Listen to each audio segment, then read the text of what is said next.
Hello, everyone, and welcome back to our deep dive into Dolly Parton's Rockstar. I'm Charlie.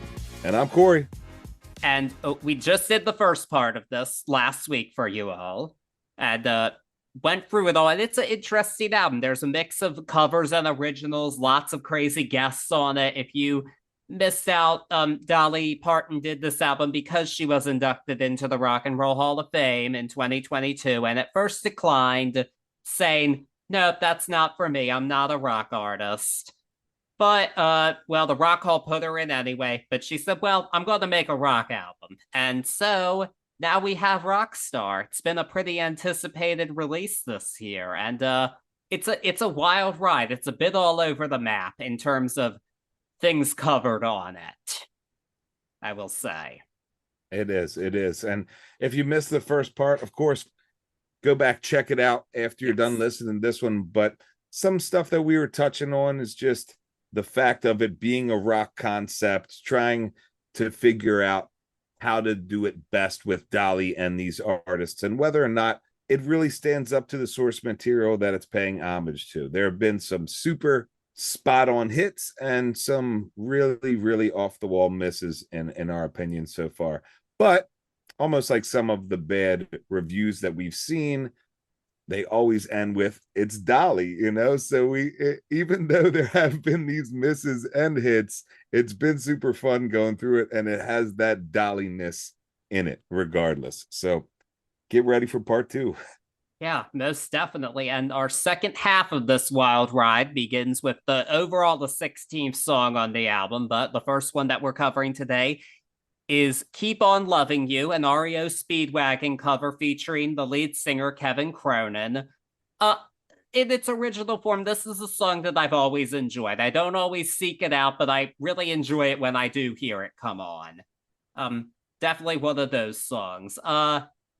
In the first half of the album, Dolly did a cover of Journey's Open Arms with Steve Perry, which is kind of a similar song to this. And I feel like that 80s power ballad card was punched already with the Open Arms cover, which we both thought was beautiful.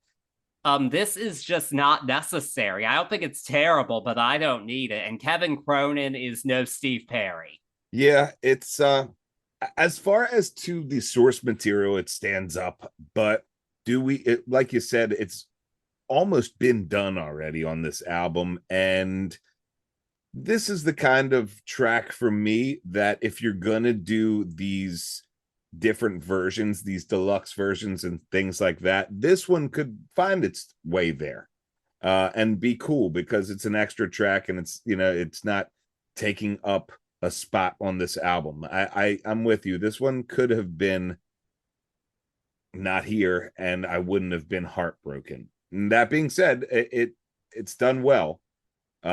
And something that we touched on in the first half is taking that back seat, so to speak, with the artist who's doing the original. This one is along those same lines where they come at it in a different perspective and let Dolly do her thing.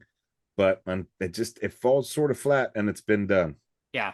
But what we can say is the next song is definitely not something that has been done yet here. We are going a little disco, actually, with this overall 17th track, which is Heart of Glass. She is joined by the one and only Debbie Harry here. Debbie's voice is a lot lower than it used to be, that's for sure. But you know what? It's still Debbie Harry. She still is a truly iconic presence and personality, and it's never really been about the vocals with her. It's more about her overall attitude. And she still has it, and she's 78. So go on, Debbie. I love to see that. I do not like the production of this at all. It is way too synthetic. A big part of what makes Heart of Glass a great song in its original form is it's a disco song, but it has that raw punk CBGB feel because Blondie was that band. It's still got that edge to it. That's completely gone here. There's none of that. This is so sanitized. It really bothers me. Honestly, I made a complaint about this in the first part with Long as I Can See the Light.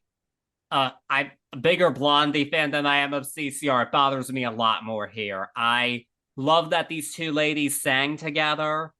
I think they're both incredible once in a lifetime talents.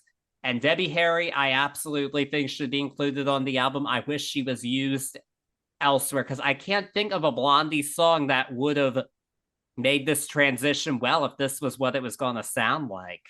I'm totally with you. I'm to the point where I say, I really wonder. We go back to those mini fantasies going through this album and thinking about the different artists and their takes. But I really wonder if Debbie Harry got a chance to listen to this in its final, like after production in its final form, because I haven't said this yet, but this is really the first time where I think this would have been spot on and it would have worked out well if the production on this was done correctly. It was, oh man, I have a really hard time with this. I'm so glad you said you were on the same page, because I thought maybe I was being too critical of it, but it's almost like a college senior is doing this, for a project in production. Like it is sanitized as being nice. It's raw, and raw in the wrong way. It's so bland is the word I'm looking for. It really is. It's a bland production of really a great song, but really a great duet that could have been heralded on this album. I think this could have shined, man. Christ almighty. I feel like I know people that could have produced this better, and they don't do it for a living. That was the miss on it. It makes me angry because I really think this one could have shined. Yeah, it doesn't injustice to the song and to Debbie Harry and to Dolly. It's Yeah. actually, I'll say it right now, definitely my least favorite at this point because it could have been so much better. I don't want it to be my least favorite. That's why I'm angry. Like I it know. really is. It's terrible. I never could imagine not liking Heart of Glass in any form, For real.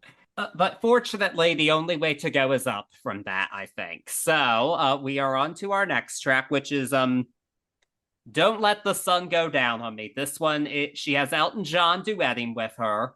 I'm not gonna lie, seeing this as the song that they chose, I was a little disappointed because this was already done very well as a duet with George Michael back in the 90s, and it was a hit. So I'm not quite sure why we felt the need to go back to that well. The thing is, though, at this point, Elton John has performed his songs with everybody at this point. All of his hits have been performed with another person. So there is no going back in that regard. But that being said, I'm very happy he's here. He has an incredible songbook. But I think it's a well done rendition of a beautiful song, albeit an overdone song. I wish I wish they did one of Elton's rockers. I think ideally they would have done the Bitches Back.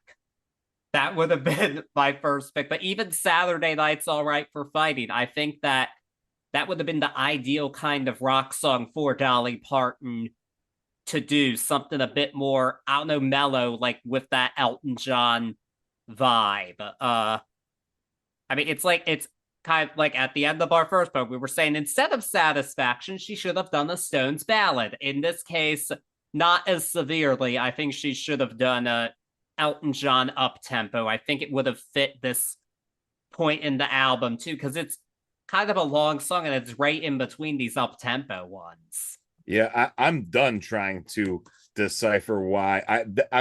I'm convinced at this point they were throwing darts at a dartboard and be like, okay, next track is this, next track is this. There is no rhyme or reason to the pacing and arrangement of this album. I love it, man. In my notes, you are always first note I have on this is Elton John does this in his sleep, and that's in regards to doing a great duet with a superstar on any of his hits. It's what he does. This one shines regardless because it's old hat to him. I'm with you. I wonder why this was chosen. It's beautiful, it's done beautiful, but I think there is so much opportunity missed having her not do something up tempo. Like you said, Saturday Night's All Right. I can see her singing it, I can see her getting down, and it fits that in a weird way. It fits that country mentality of her too, a lot of his up-tempo stuff. So it's definitely one to listen to. It's really cool. It's done well. Elton John knows what he's doing. Dolly knows what she's doing. This one, I will say, is another one where it's a straight duet. This one, I doesn't feel like Elton's taking any background. They're in the middle here, but I'm okay with it because I'm so accustomed to Elton doing this with stars. So I dig it. Yeah, and his voice is too powerful to be contained. That is Frankly, for real.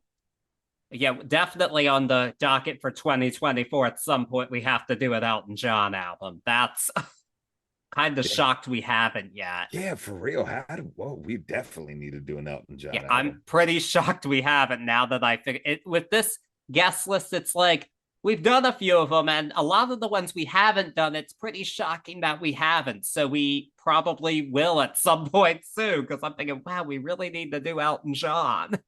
Yeah, man, I definitely. How's that possible? We I got to don't do know. I it. don't know. But we haven't done it. That's so crazy. But we'll worry about what Elton John album we do in the future. In the meantime, we have our next Dolly composition here, which is Tried to Rock and Roll Me. And this is a duet with Melissa Etheridge. Um, this song, I think they're having fun together. I will give them that.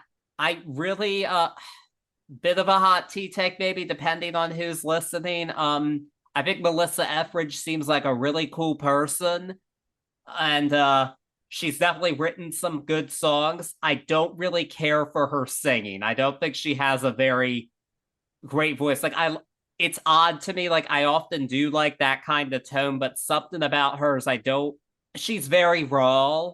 She definitely has passion, but it's really rough sounding next to Dolly Parton, especially, I think. I kind of wish it was a different duet partner, maybe even Debbie Harry. Or Yeah. that might be a stretch, maybe, but I don't know. I just don't it's just not my favorite voice. No, I'm with you. This is the second time on the originals that we've been like, maybe this is just a Dolly piece, or maybe this is, maybe a different partner here. I I dig Etheridge, man. I really do. I'm with you. They're having fun. For me, it's to just a little bit to the demise of this song. It almost feels a tad bit loose because it feels like just a almost like a jam, almost like a first take run. It's a neat song, but again, a lot of the original material here, I have a hard time being like, man, maybe that's just a Dolly song, you know? Yeah. And this might be the case as well, or is the case as well for me. As much as I dig Etheridge, she's cool, but unfortunately, this one doesn't stick the landing, as Yeah. we say, as far as the album goes. Yeah. Unfortunately, not. But it's a pretty quick original. We are on to another cover right after that. And this one is actually a song that she's recorded before, Stairway to Heaven. This song was featured in a different form on Dolly's 2002 album Halos and Horns, which is a bluegrass album. And she decided to reinterpret the song, add some real gospel to it.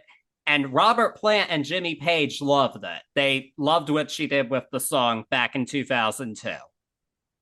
She wasn't able to get them to participate in this.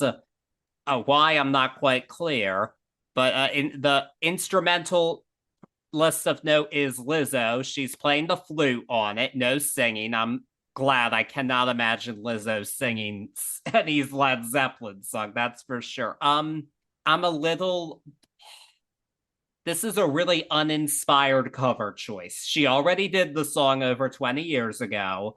I don't see what going back and doing it again is going to do. I mean, Zeppelin's a very much an essential band. It's hard to imagine doing a rock covers album without doing the Zeppelin song, but this is another case where it would have probably been better for her to do any of their acoustic songs, of which there's a lot to choose from. Um, this was just such a bland choice. I'm disappointed that we didn't pick something different. I'm gonna take a deep breath before I go into this one. And I will lead with she could have chose Going to California, Yep. or Babe, I'm Gonna Leave You, and probably would have brought me to tears. Unfortunately, oh man, always with all due respect to you, Dolly, you brought me to tears in the wrong way with this cover of Stairway. Going in composition wise, we're not even two phrases in, and we've already changed the or not the chord progression, but just the notation. We've taken it on an up rather than a down in both iterations. Going in, I will say Lizzo's flute is really a neat addition to an arrangement. This arrangement, but an arrangement of Stairway. She did a great job. She definitely realized what her job was here, and she complimented the original arrangement at the very least with some cool effects. And for me, the real piece that I took away from this whole thing was her flute playing that I really enjoyed. Super nitpick for me, but Dolly switched the words up. Sometimes words have two meanings is the way the song went, and now she switched it to words sometimes have two meanings, and it really messes with my brain. It maybe if this was a stronger run on this, I wouldn't have even noticed. I probably would have, but I wouldn't have taken much critical offense here. It just never gets off the ground, man. Like you have we talked about the sanitized riff, not taking away from the player, but I mean, you have that cookie cutter. Here's the Jimmy Page riff, note for note, or as well as I could do it. The drums on it are not the best. I'm choosing. I'm not choosing violence here as far as what I want to say about the drums. Yeah, man, I hate it. I don't really ever say that word, period. I mean, but I freaking hate this. It pained me to listen to it the 5 times I listened to it. And you did it that many times. I'll give you credit for that because I did not. Because I needed to nitpick through it just because I really wanted to see where they went. Because if you're gonna, it's tough, man. It's the curse of Stairway, you know. And don't get me wrong, she did that 2002, love it. But the curse of Stairway is if you choose to undertake this song, it's a monster, man. It's a monster on so many different levels, and it can be done so wrong. Not even trying to. This one, yeah, no way. Lizzo, shout out, beautiful flute piece. Other than that, Doll, not for me on this one, man. Yeah, Lizzo, record it with Ann Wilson because we all know Ann Wilson can sing Stairway. That's true. That's right. She's still doing it, man. She still does it. That's what. She's the only one allowed, actually. I think. Let's be real with the. Dolly treats some of the nuances in this. It's plant too, so it's not an easy thing. She just treats them too soft here, and it doesn't carry. I'm sorry. I have so many negative feelings about this. I don't know if you guys can tell. If you're long-time listeners, you can tell I'm pulling the punches here. I said the word hate, which is crazy. Yeah, we don't hate much on this show. But man, I can do without never hearing that one again. Yeah, this was a big mess. All right, but anyway, now we're going to go on to another legendary rock band with a legendary singer for the 21st track on the album. We Are the Champions / We Will Rock You. So she switched the order of the medley, which I think was a brilliant idea, actually. I think that was the right thing to do. Because We Are the Champions is just the more natural fit for Dolly Parton to be singing than We Will Rock You. To be frank. The arrangement doesn't stray from the original that much. And she doesn't try to do the Freddie Mercury vocal gymnastics, nor should she try. Very different singers. However, I will say, I think artistically, this is successful because this is a woman who has been in this industry now for almost 60 years. She has seen and done a lot. She's had astonishing highs, devastating lows. So to me, to hear her sing We Are the Champions, it is a true triumphant moment. It is an odd fit on paper. I don't know the whole consensus on it, but I think for me, I think she really meant it when she sang it. And because of that, I enjoy this cover. I fully support this. I think this is much better than than our other British rock band covers, much better than the Stones and Zeppelin ones. This wasn't an easy one to do, but I think this was a really good choice and I like it. I'm going to start out with you on the same page. I love it. As far as the We Are the Champions piece, she does a great job. She pays homage. She makes it her own and still sticks right there. It's perfect for her in this weird way that some of these tracks that I don't think are going to be perfect for her, and she belts them out and crushes it. This one just feels right with her singing it. I am not on the same page with the flip over of We Will Rock You, and I'll tell you why. Leave it off. You have sacrificed the final of the world, which is such a beautiful end line musically. You've sacrificed that to cookie cutter in We Will Rock You for no reason. Like, there's no reason for it in this composition. If she would have just done We Are the Champions, this is 100% score for me. I was put off by the We Will Rock You. I on paper, I guess you can be like, yeah, but it's paying homage, yeah. Listen to it, though. It cuts off the end of We Are the Champions, where she has a missed opportunity for this final beautiful vocal send-off, and we go into this contrived boom, boom, clap. Even her doing the We Will Rock You and then saying we are the champions inside there doesn't save it. It's contrived and no.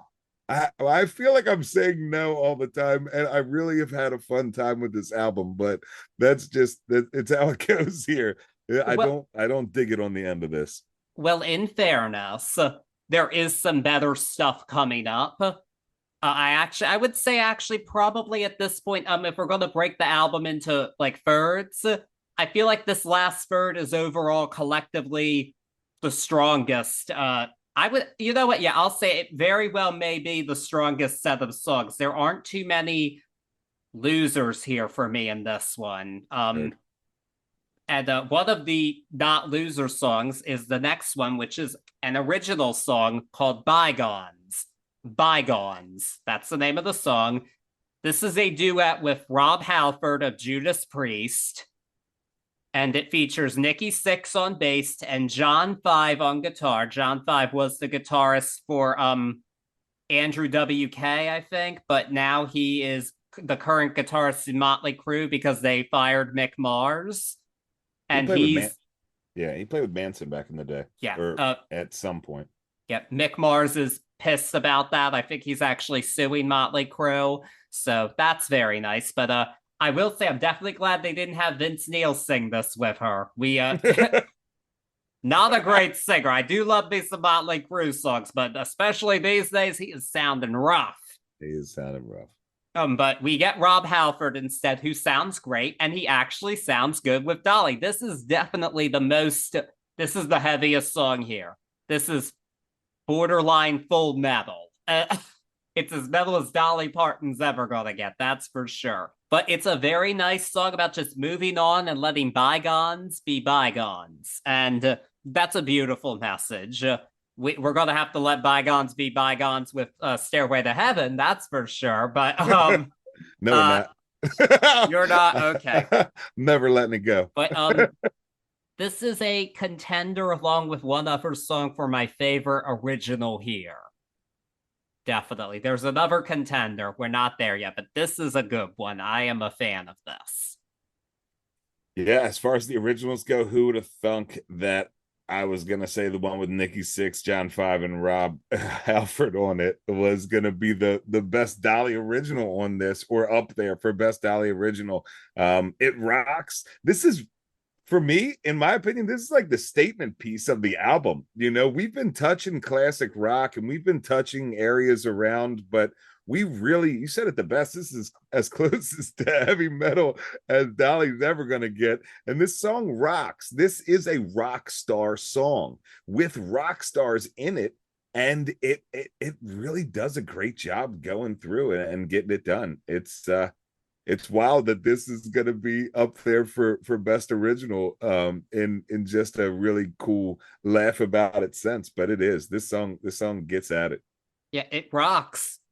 It does.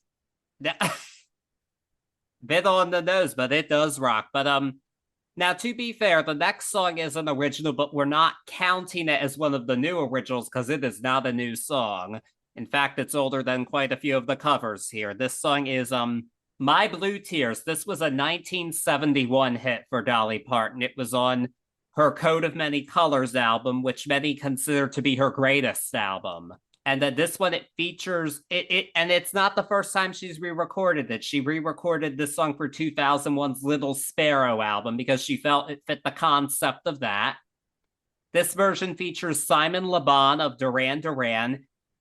This was an idea they got because Duran Duran was part of the Rock Hall class of 2022 along with Dolly. So that was how they connected. I think she thought it would be good to get some of her fellow inductees at the same time as her in there. And it doesn't, but the song doesn't change too drastically, which I think is a good thing. And I'm glad that we have a vintage Dolly tune here because it does remind us of why we're here in the first place. Because it's really hard to go wrong with those 70s Dolly songs. They are so many classic tunes. This isn't the top of the notch of them all, but it is a good song. And I mean, yeah, I'm glad we have that reminder of the roots and why we're doing this in the first place. Because it all goes back to these beautiful songs she's written for us over the years. Yeah, I think it's super important to have this as well. Such a really neat thing. This plays into the mini fantasies for me because for the first time on this album, the mini fantasy here is, Le Bon being like, hey, instead of doing a Duran Duran jam, let's do a deep cut or almost like a deep cut. Let's do one of your tunes. Maybe it's one that he loves or one that's beloved by the band. And I think that's super, super huge. And this album, in my opinion, I and yours, I don't think it would be complete without a Dolly old school classic here, and it fits and it's done well. It's a really neat addition to this album. Yeah, I would like to think Dolly knew better than to attempt to sing "Hungry Like the Wolf." So that was the other side of the fantasy. It's like, what would they do? And I think this is the best way for everybody. Yeah, or maybe they could do the reflex. Also, I can't imagine any of them. No, not at all. No Duran Duran hit. Oh, maybe Ordinary World. Maybe Ordinary World. Yeah, that's a maybe though. Yeah, I think this was the best way to go for everyone. Definitely. No. No View to a Kill here. Heard that. But unfortunately, not all of the not as much thought was put into every cover choice, and in terms of whether or not it would work. And an example of that's this next one. What's Up? You many people who hear this song probably know it as What's Going On, but it is not called that to avoid confusion with Marvin Gaye, even though when you hear it, you will never think that ever, mostly because one is good and the other is not. Yeah, this song was by a group called Four Non Blondes in 1993. They were a one-hit wonder, but their lead singer and songwriter, Linda Perry, she went on to be a successful writer and producer for other artists. She did multiple hits for both Pink and Christina Aguilera. Now, obviously, none of those songs would have fit on this album at all because they are very pop songs, and some of them are beautiful. That's Linda Perry, all her. What a great song. This is not a great song, and I've never. There's a reason people call this one of the worst songs of all time, and a big part of that has to do with Linda Perry's shrieking of "I say hey, what's going on?" It is rough. All that hey, hey, hey. Now, Dolly does not attempt to do that, but at the same time, the song really loses its personality because of it. And I understand wanting to represent different eras. We've definitely gone very heavily into the 70s and 80s in terms of rock, not really any 90s representation, but this song really, and it, she doesn't add anything to it, she doesn't make it better. It's just not a very good song that's just stuck around forever, though. I can see where you're coming from. Was I was oddly curious again with this when I saw it on there, because immediately you're like, okay, wait a minute. I guess Dolly could hit and do the register. Maybe let's see her if she'll try. I'm glad that she didn't go to that level here. I'm with you where the song loses a little bit of its personality there, but I do think she handled it well. It almost, and again, I go into these mini fantasies where I'm living inside the creative process here. This might be a machine play. This might be one of the ones where they're like, look, we really want you to do this. And I think the reason that she handles it on her own is because she has to. Not in a sense of like, oh my gosh, I got to do this, but more so in a sense of we'd really like this to be on there. And she's like, okay, that's a fun one. And she handles it as best she can. Not up there for number one contender at all on this album, but I'm with the fact, like you said, that we're covering different eras. It is a iconic, much to the chagrin of many people, in an iconic earwig of a piece. So it has a little bit of that. I'm giving Silver Lining Playbook stuff here. It has a little bit of that Dolly playfulness in it, so to speak, and I give it marks on those merits alone. I mean, admittedly, part of my problem might be that one of the girls who didn't like me in high school used to sing this song. That's who I think of, and it's like, that's not what I want to think of. No, now you can think of Dolly. That's a much better thought, but I still, yeah, it is much to the chagrin. Is it to the chagrin of you that this song is iconic? No, I've always loved this song. Man. This is like a super guilty pleasure song for me. What was this in your CD binder? Oh, most definitely. Oh, I get down with this song. And this, where it hit inside of my life, like as far, like how old I was, this was just a fun song that you could sing and your parents wouldn't get mad at you for singing it. This is just one of those guilty pleasures for me. that's the only acceptable answer. But it is stuck around. So, but anyway, we are going to move on to a different cover, and this one has a lot of history for Dolly, quite a bit actually.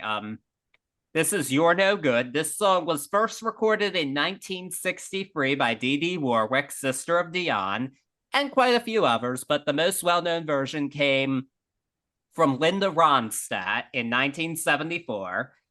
And Linda Ronstadt and Dolly Parton have had a long history. They did many collaborations together, including 2 albums with Emmylou Harris, who, guess what, is on the song.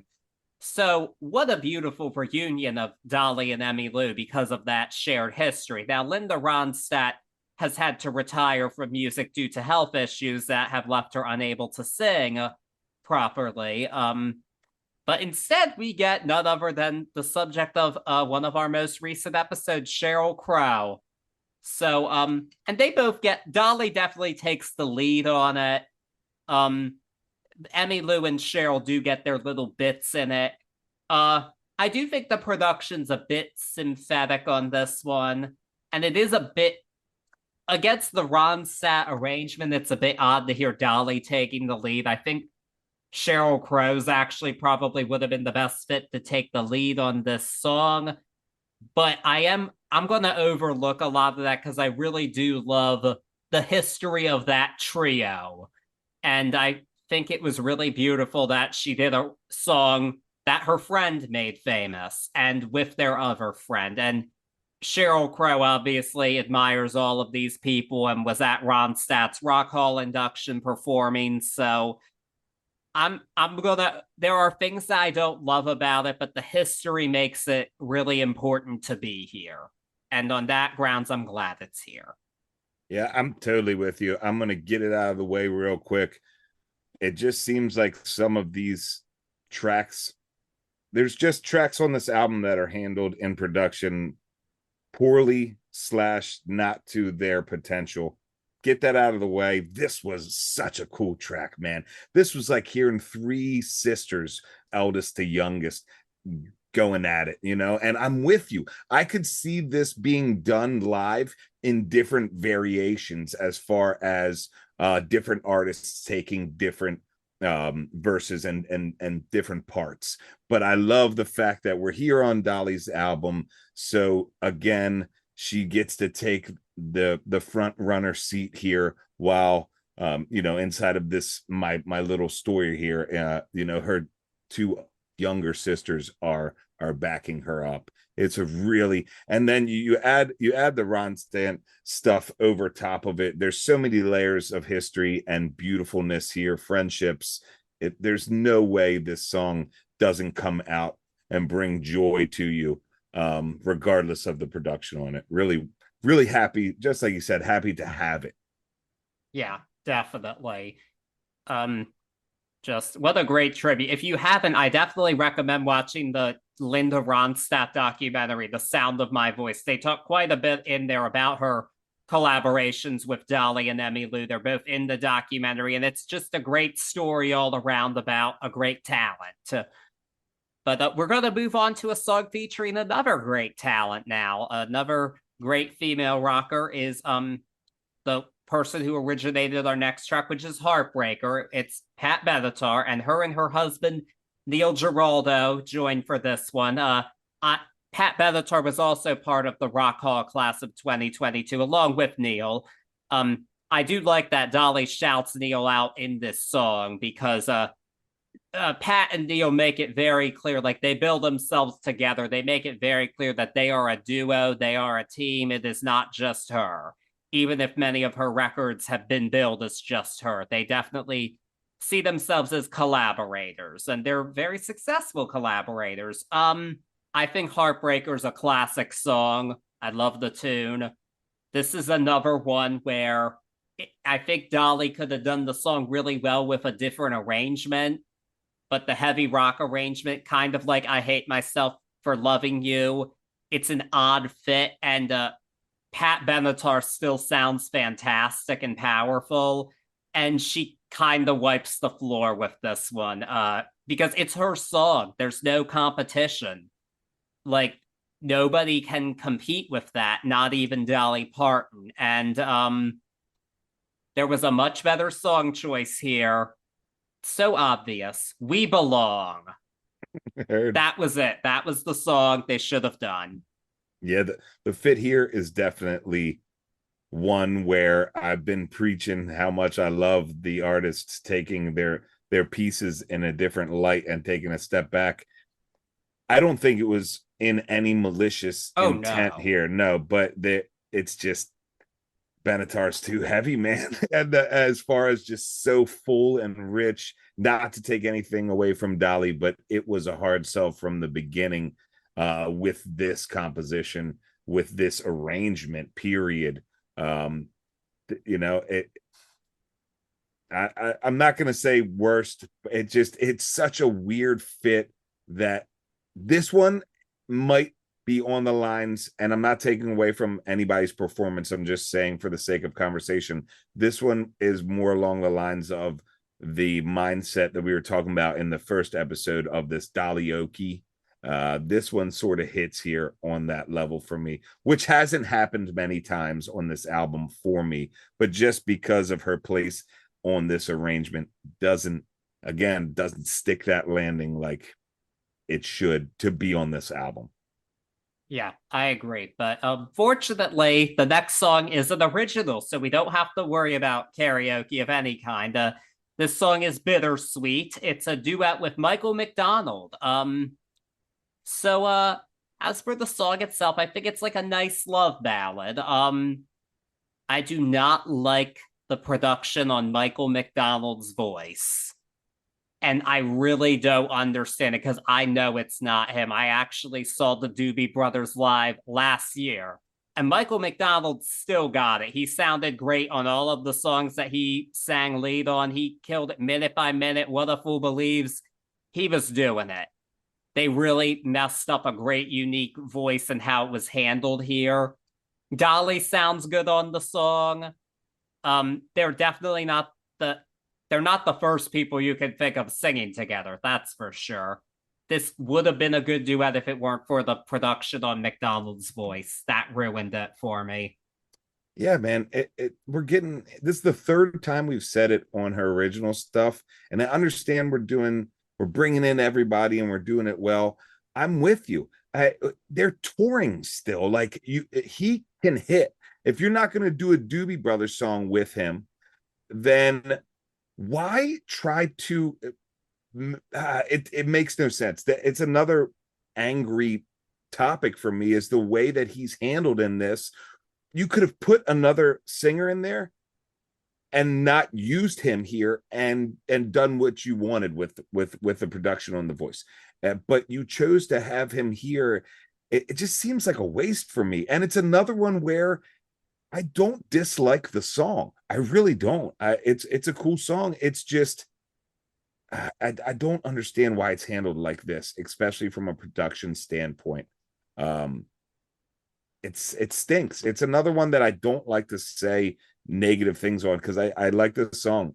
It just comes up with these originals. I'm back at that either or mindset where it's like it's not the one for this one. So it's either Dolly alone or pick another partner, and please don't badger up the vocals on it like that, you know? Yeah. Yeah. And they did Michael McDonald dirty here. They did. There's no other way to say it. And I tried to listen to it more than once. I'm like, is this correct? It's just messed up, and it's a shame. I'm totally with you. I listened to it over and over, like, come on. Just trying to find silver lining stuff in there. And yeah. It just well, especially when I know that he sounds better than that. That was the most frustrating thing for me. He does sound better than that, and it gives a bad impression because somebody could pick this, but oh, Michael McDonald can't sing that well anymore. That's what somebody's going to think when they hear this. I feel you. I know we're on original, but any doobie picks that you would have loved to hear Dolly do? From the Michael McDonald era, it's really hard to think of one, honestly. I feel you. Yeah, no, Odd Fit again. I mean, from the earlier eras, maybe like Long Train Running could have worked, maybe. Yeah. But I couldn't imagine her doing like What a Fool Believes or Minute by Minute. No. I wouldn't say don't use him, but don't use him if you're going to mess up his voice and how it sounds. I'm totally with you. But we are now on to our last original song here. That's so crazy that this is the last original. It is I Dreamed About Elvis. This is a duet with Ronnie McDowell, who I hadn't heard of before, but he actually had a hit in 1977 called The King Is Gone, which was a tribute to Elvis shortly after his death. And so he does a Elvis impression here. And we also get backing vocals from the Jordanaires, who were the backing vocalists on many Elvis records. This is the other contender for favorite original for me. It's a lot of fun. It's just I dreamed about Elvis. We sang all his songs together. And I especially love that reference to he almost sang I Will Always Love You, but the Colonel screwed it up, which was a true story.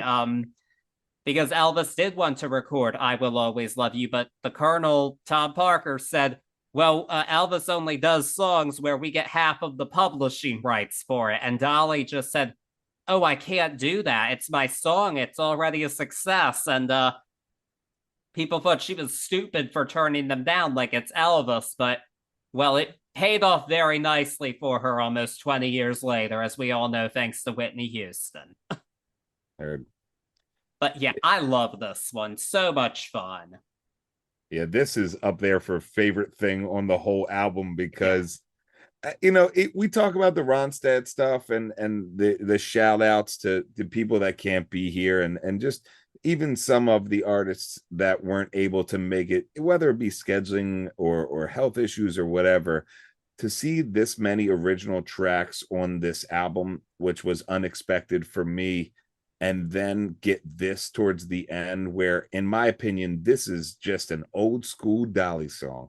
And it doesn't matter if it's part of this rock premise, because not even in a morbid sense, but just as far as getting in years and even just retiring, period. Long story short, this is a great chance, and maybe one of the last chances that she gets to record an album and get it out to everybody that she's loved for millions of years. This one is heartfelt, playful. I mean, we're literally walking through a dream of her and Elvis. It is so heartwarming. It's such a unique opportunity and piece to have right here. Talk about stuff that I'm glad we have. I'm glad we have this. This is Dolly, man. 120% here. Most definitely. It is classic Dolly song. It doesn't matter where it is. I'm glad it's here. Yeah, man. But we're going to go from a tribute to the king, a classic Dolly song, to a classic Beatles song, Let It Be. This is not your average Beatles cover, though, because Paul McCartney is singing it with her on the chorus. Again, a smart move, I think. He lets her sing the song. It's her album. Yep. He doesn't have to do it himself because, it's his song. He's done it a million times. We also get Ringo Starr on the drums, Mick Fleetwood on percussion, and Peter Frampton on guitar. And this was, I've chided some of the other band song choices from earlier here. Like the Zeppelin choice wasn't the best. The Stones choice really wasn't the best. This was the perfect Beatles choice. I think she sings this song beautifully. It's a song that's been done a lot, but she's still just, I can't complain when it sounds so good. And the guitar solo at first was so jarring because you have the similar arrangement, and it is not a copy of George Harrison's solo. It is Frampton's own creation, but after more than one listen, I can appreciate it. It's not George Harrison quite, but I enjoy it in its own right. I think it says something that McCartney himself co-signed on this by singing it. That is not something that happens every day. It's pretty wild that we get that. I'm really glad this is here. I think this was the best Beatles song for her to have done, and I think it was well done. Yeah, man.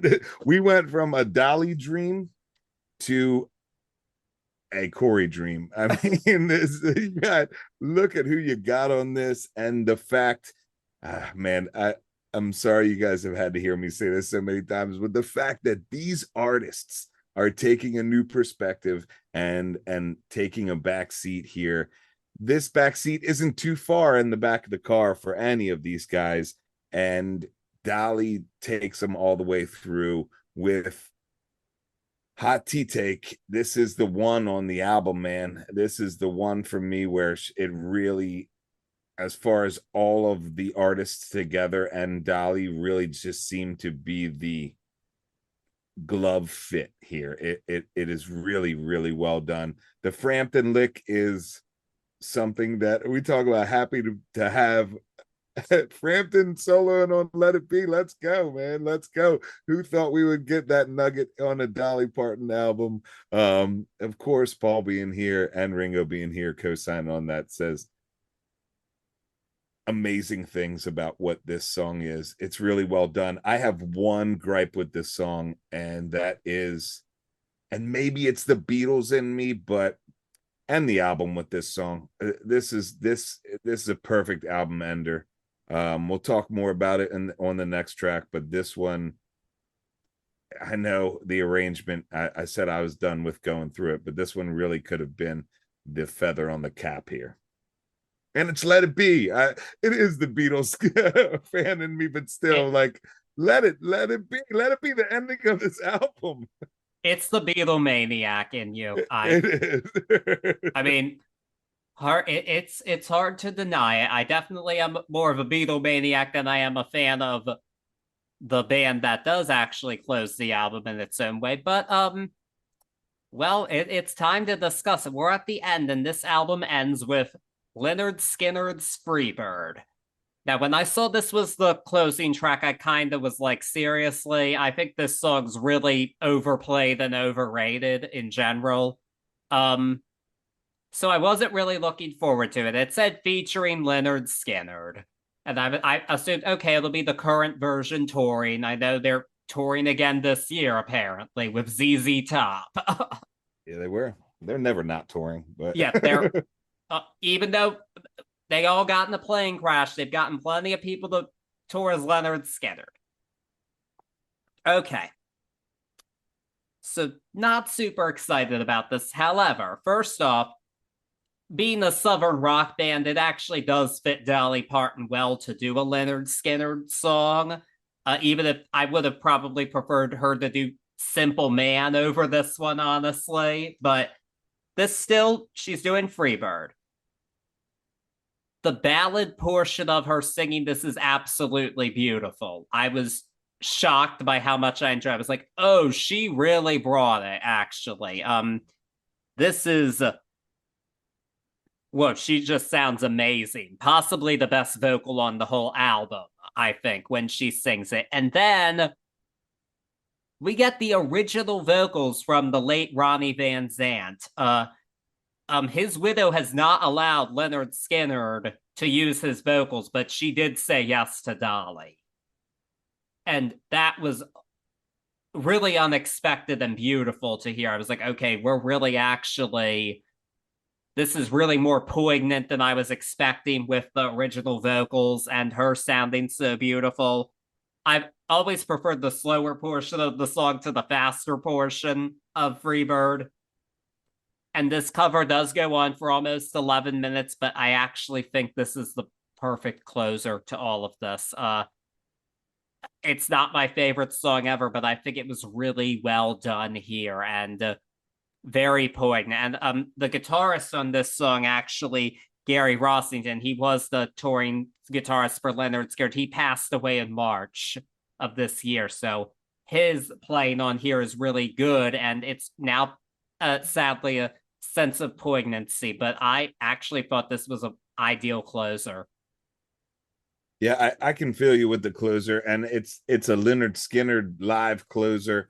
This is perfectly done all the way through. I'm with you 100% on almost, it's crazy to say, but like best vocal performance on the album. She's getting down. She feels right there. And then you get those original vocals inside of that. I didn't realize what you were saying about his widow and not letting anybody use it, but that speaks to the Dolly, the power of the Dolliness. If anybody's deserving of it, Dolly is, and she does wonders with it. This is really handled so perfectly. The only reason, well, outside of the Beatlemaniac in me, that I say this isn't a closer is I feel like this could have really breathed some fresh air inside of a little bit of the doldrum that was getting right before the last third of the album. It is a great closer. It's phenomenal, and it, like I said before, it's Skynyrd's encore song for a million years. It's just that song. I also was like, man, are they going to do the whole Freebird? It's an old joke. Play Freebird, but it's such a long song, and they did it well. A fitting ending to this awesome rock and roll experience with Dolly Parton.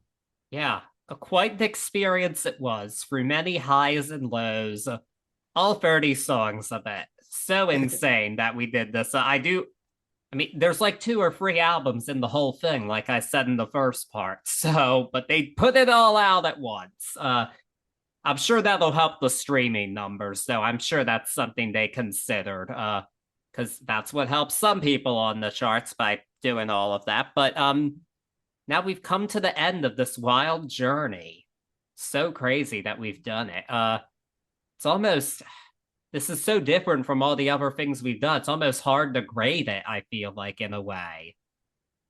It is tough. It is tough to put a grade on something that is such a heartfelt and from the heart experience, or really even premise, for Dolly to be humble enough to be like, nah, I'm not in the Rock and Roll Hall of Fame because I'm not rock and roll. And if you're gonna put me in, I'm gonna pull from my favorites and my favorite friends and all these experiences, give you some new. It's a really neat thing. It is tough to grade. I graded it on premise and I graded it on listenability. Okay, what is your grade then? I mean, front to back, this beautiful. Th- for me, this is not only just to show that she has rock chops for her own brain, but inside of this Rock and Roll Hall of Fame, this album from front to back really reads as a love letter to rock and roll from the queen of country. And it, it it misses here and there, and it's gonna miss here and there because you're doing takes on other people's songs, and we have, even going through it, you and I have had nostalgia pieces that have swayed our views a little bit on songs. That's natural. But for the most part, she's done a great job. The real shining star of this album for me is the fact that all of these top notch, if not Rock and Roll Hall of Fame artists, really had an awesome challenge that they accepted, and that is looking at their own music in a different way and letting this queen really come in and share in the rock and roll. And that's what I took away from this album mostly. Even with these awesome Dolly tracks that we get throughout, it really spoke as a whole album of everybody getting together and paying homage to rock and roll. I am giving this on premise and listenability a B, but I am giving it A plus in my heart for having it, because this is a once in a lifetime experience, and I'm so glad we have it. Yeah, I'm on the same page. Overall, it's a B. I do think it suffers with sequencing a lot is a big issue at times. And just some ideas definitely work better than others. And but overall, like I'm so glad that we have it. And the stuff that works really, really works. She knocks it out of the park even beyond expectations at times. And it does it just kind of makes up for some of the lower points. It makes it easier to forget about those. Like I don't have to dwell on them too much because I have these beautiful songs and collaborations. So yeah, there it is. I'm glad that she went rock for us, and I'm glad we got to talk about Dolly. I really am. Hell yeah. Yeah, It was quite a cool experience. yeah. Now, this is hard also. Out of all 30 songs, what's your favorite on the album? It's impossible, man. But Oh, you know what? I'm going Let It Be as far as favorite cover, and then I'm favorite original.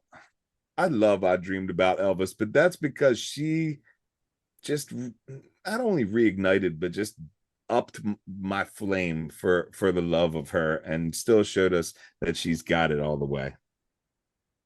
okay. Yeah, that I gotta say, I have the same favorite original. That's a pretty it's just so much fun and classic Dolly, what you want from her. But overall, number one, this is not going to come as a big surprise to anybody who's been listening for a while or knows me. My favorite overall is What Has Rock and Roll Ever Done for You? There you go. I mean, of course, I like the song with my favorite of the collaborators on the album, and yes, of course, I like the Stevie Nicks song the most, but what can I say? As long, I was about to say, as long as you didn't pick Purple Rain, but you enjoyed that. As long as you didn't pick Stairway.